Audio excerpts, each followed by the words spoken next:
नमस्कार, ये आकाशवाणी पटना है। अब आप खालिद रशीद से प्रादेशिक समाचार सुनिए। पहले मुख्य समाचार। प्रदेश में बाढ़ की स्थिति अब भी गंभीर। कोसी बराह, वीरपुर बराज और वाल्मीकि नगर बराज से पानी छोड़े जाने के कारण गंगा और कोसी नदी में एक बार फिर दबाव बढ़ा। प्रधानमंत्री नरेंद्र मोदी आज पीएम किसान सम्मान निधि योजना की 18वीं किस्त जारी करेंगे। देश भर के लगभग 9 करोड़ से अधिक किसान होंगे लाभान्वित। उच्चतम न्यायालय ने जल संसाधन विभाग के तहत कनीय अभियंताओं की नियुक्ति प्रक्रिया को रद्द करने के बिहार सरकार के फैसले को अनुचित करार दिया। और राजगीर में 11 नवंबर से होने वाली महिला एशियाई हॉकी चैंपियनशिप से पहले प्रदेश के सभी जिलों में होगा ट्रॉफी टूर का आयोजन। अब समाचार विस्तार से। प्रदेश में बाढ़ की स्थिति गंभीर बनी हुई है। सीतामढ़ी और दरभंगा में बागमती तथा अधवारा समूह की नदियों के जलस्तर में एक बार फिर वृद्धि दर्ज की जा रही है। सीतामढ़ी जिले में बागमती नदी सोनाखान और कटौझा में खतरे के निशान से ऊपर है। इधर लखनदेई नदी के जलस्तर में वृद्धि होने के कारण जिले के बथनाहा, डुमरा और रून्नी सैदपुर प्रखंड के विभिन्न क्षेत्रों में पानी फैल रहा है। शिवहर से हमारे संवाददाता ने बताया कि बागमती नदी के दोनों किनारों पर फिर से कटाव शुरू हो गया है। कटाव से जमीनें नदी की धारा में विलीन होती जा रही है। साथ ही तरियानी प्रखंड के जगदीशपुर कोटिया के पास तटबंध पर कटाव का दबाव काफी बढ़ गया है। जिले के बाढ़ प्रभावित क्षेत्र के लोगों की परेशानियां अभी भी कायम हैं। बाढ़ के पानी में खाद्यान्न सहित अन्य सामग्री भीग जाने से लोगों की समस्याएं बढ़ गई है। कुछ क्षेत्रों में लोग अभी भी ऊंचे स्थानों पर शरण लिए हुए हैं। आकाशवाणी समाचार के लिए शिवहर से हरिकांत सिंह। इधर दरभंगा, पूर्वी चंपारण, खगड़िया और मुजफ्फरपुर जिले के कई निचले इलाकों में बाढ़ का पानी फैल गया है। कोसी बड़ा क्षेत्र से 1,99,000 से अधिक क्यूसेक पानी छोड़ा गया है। वीरपुर बराज और वाल्मीकि नगर बराज से भी पानी छोड़ा गया है। इधर भागलपुर में गंगा और कोसी नदी के बढ़ते दबाव के कारण जल संसाधन विभाग ने भागलपुर में अभियंताओं को अलर्ट मोड में रहने को कहा है। गंडक नदी पर बना सारण मुख्य बांध हेजलपुर गांव के पास लगभग 8 फीट धंस गया है। इधर मुंगेर के हवेली खड़गपुर तारापुर मार्ग के पास गुहिया नदी पर बने पुल का ऊपरी हिस्सा नदी के तेज बहाव के कारण लगभग 1 फीट धंस गया है। मुख्यमंत्री नीतीश कुमार ने प्रदेश के 13 जिलों के 4,39,000 परिवारों के बैंक खातों में कुल 307 करोड़ रुपए की राशि अंतरित की है। प्रति परिवार 7,000 रुपए का भुगतान किया गया। इस बीच मुख्यमंत्री ने दूसरे चरण में आई बाढ़ से प्रभावित परिवारों को भी 7-7 हजार रुपए सहायता राशि देने की घोषणा की है।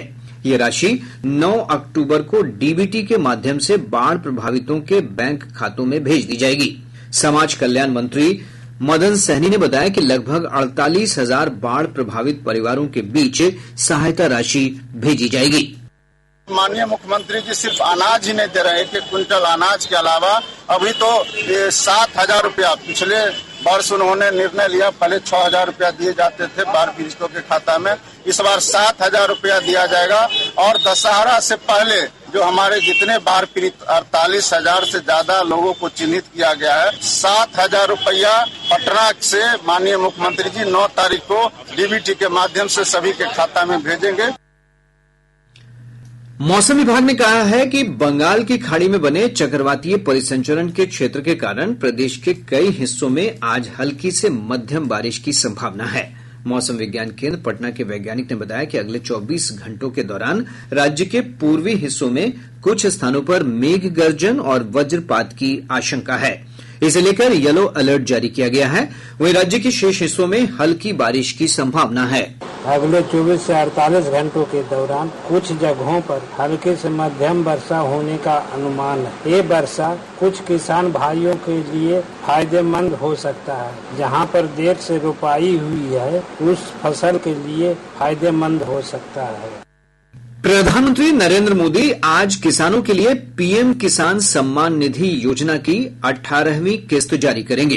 केंद्रीय कृषि मंत्री शिवराज सिंह चौहान ने बताया कि देश भर के लगभग 9 करोड़ 40 लाख से अधिक लाभार्थी किसानों को प्रत्यक्ष लाभ अंतरण के जरिए 20,000 करोड़ रुपए से अधिक की राशि हस्तांतरित की जाएगी।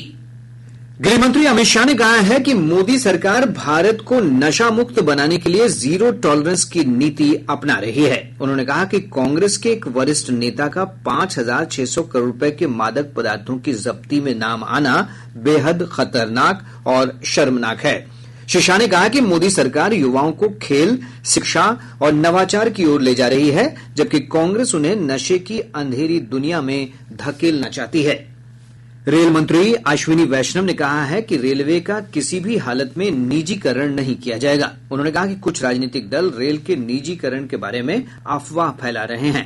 उन्होंने कहा कि सरकार ने इस क्षेत्र में अनुसंधान, सुरक्षा और मानव संसाधन पर केंद्रित बहुत निवेश किया है। श्री वैष्णव ने रेलवे प्रोटेक्शन फोर्स आरपीएफ के 40वें स्थापना दिवस समारोह में कहा कि बल में महिला जवानों की सुविधाओं पर विशेष ध्यान दिया जाएगा।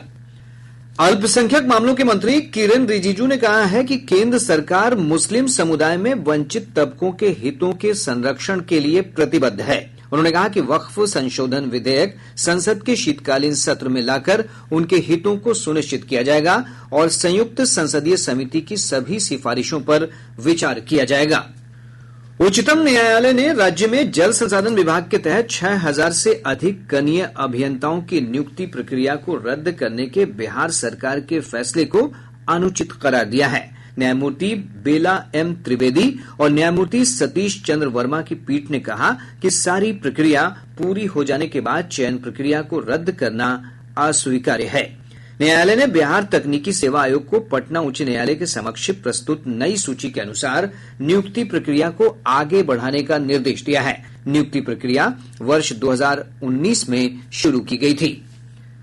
जदयू प्रदेश कार्यकारिणी की आज पटना स्थित पार्टी प्रदेश मुख्यालय में बैठक आयोजित की जाएगी। इस बैठक में पार्टी के राष्ट्रीय अध्यक्ष और मुख्यमंत्री नीतीश कुमार सहित अन्य वरिष्ठ नेता मौजूद रहेंगे।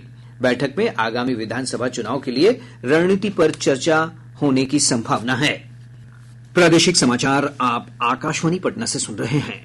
ताजा समाचारों के लिए आप हमारे एक्स हैंडल AIR_News_पटना पर जा सकते हैं। शारदीय नवरात्र के तीसरे दिन आज मां दुर्गा के चंद्रघंटा स्वरूप की पूजा अर्चना की जा रही है।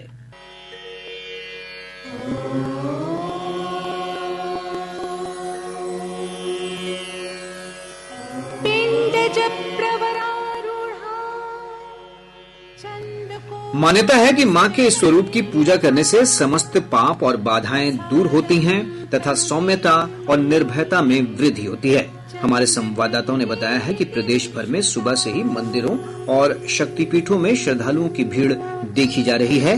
पूरा वातावरण भक्तिमय हो गया है।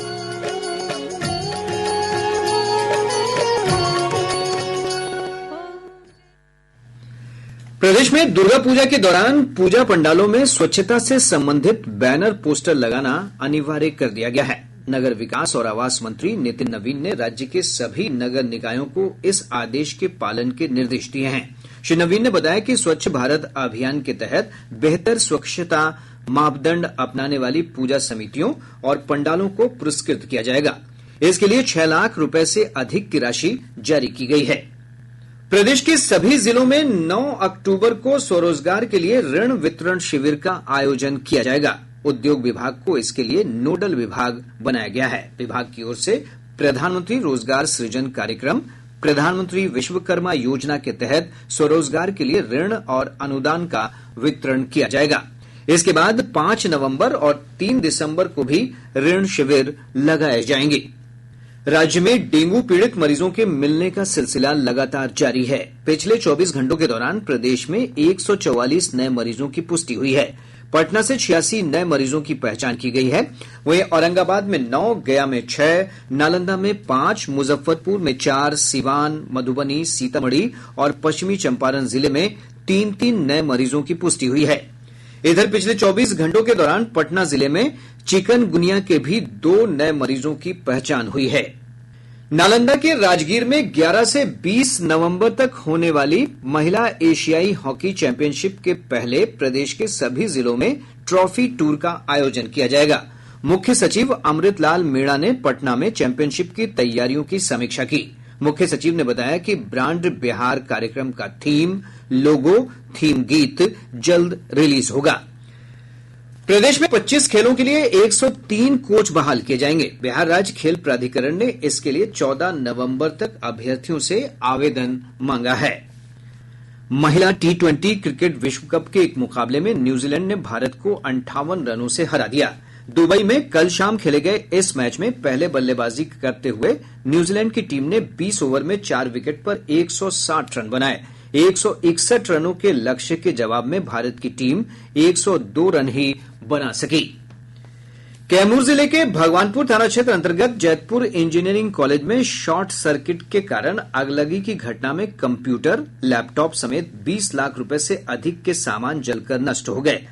पटना नगर निगम और जीविका की ओर से मिशन टोटल सेग्रीगेशन के तहत एएन कॉलेज में प्रशिक्षण शिविर आयोजित किया गया। इसमें नगर निगम के सफाई इंस्पेक्टर, ड्राइवर, हेल्पर, मोबिलाइजर और स्वयं सहायता समूह की महिलाएं शामिल हुईं। मधुबनी शहर में 40 करोड़ रुपए की लागत से 3 सड़कों का निर्माण किया जाएगा। इसके लिए पथ निर्माण विभाग की ओर से प्रशासनिक और तकनीकी स्वीकृति प्रदान कर दी गई है। अब पटना से प्रकाशित प्रमुख समाचार पत्रों की सुर्खियां। आज के सभी समाचार पत्रों ने अलग अलग खबरों को प्रमुखता से प्रकाशित किया है। हिन्दुस्तान की सुर्खी है, स्मार्ट मीटर में पैसा खत्म होने पर भी 7 दिनों तक नहीं कटेगी बिजली, सॉफ्टवेयर को किया जा रहा है अपडेट। दैनिक भास्कर ने बिजली दर से जुड़ी खबर को प्रमुखता से प्रकाशित करते हुए लिखा है, उपभोक्ताओं को दिन में सस्ती, शाम में महंगी बिजली मिलेगी। दैनिक जागरण लिखता है, SC/ST के आरक्षण में आरक्षण पर फिर सुप्रीम मुहर, उप वर्गीकरण के फैसले के विरुद्ध पुनर्विचार याचिका खारिज। प्रभात खबर ने लिखा है, रेलवे की अनोखी पहल, फेस्टिवल सीजन में रेलवे स्टेशन से रात में लोगों को घरों तक छोड़ेगी पुलिस। डायल 112 से पुलिस की ले सकते हैं मदद।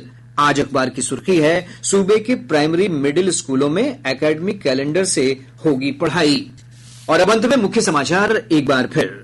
प्रदेश में बाढ़ की स्थिति अब भी गंभीर। कोसी बराह, वीरपुर बराज और वाल्मीकि नगर बराज से पानी छोड़े जाने के कारण गंगा और कोसी नदी में एक बार फिर दबाव बढ़ा। प्रधानमंत्री नरेंद्र मोदी आज पीएम किसान सम्मान निधि योजना की 18वीं किस्त जारी करेंगे। देश भर के लगभग 9 करोड़ से अधिक किसान होंगे लाभान्वित। उच्चतम न्यायालय ने जल संसाधन विभाग के तहत कनीय अभियंताओं की नियुक्ति प्रक्रिया को रद्द करने के बिहार सरकार के फैसले को अनुचित करार दिया। और राजगीर में 11 नवंबर से होने वाली महिला एशियाई हॉकी चैंपियनशिप से पहले प्रदेश के सभी जिलों में होगा ट्रॉफी टूर का आयोजन। इसके साथ ही आकाशवाणी पटना से प्रसारित प्रादेशिक समाचार का ये अंक समाप्त हुआ।